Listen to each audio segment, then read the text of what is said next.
Now, the rest of the story.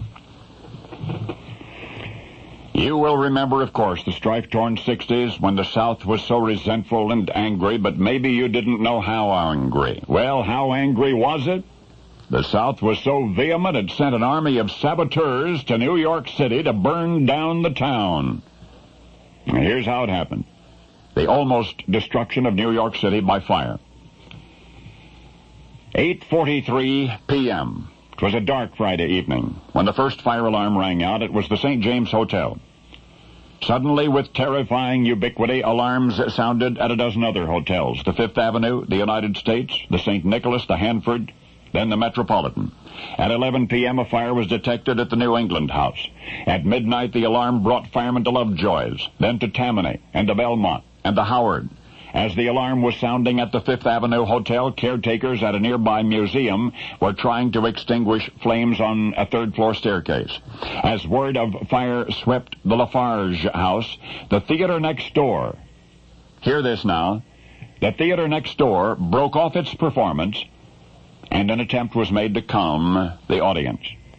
The hotel fires, imperiling not only thousands of hotel guests, but the entire city of New York, had been set within 3 hours.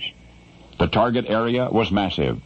Broadway and 26th Street south to Maiden Lane, the East River to the North River, and early next morning the last of the fires was discovered at the Astor House.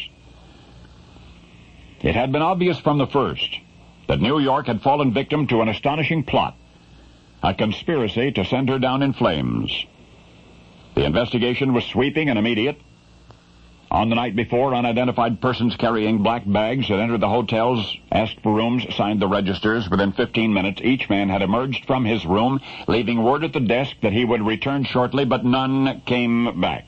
In each case, police found furniture piled on the beds of the rooms, saturated with a mixture analyzed as phosphorus and sulfate of carbon. Empty vials, slow matches, and the black bags themselves were scattered about.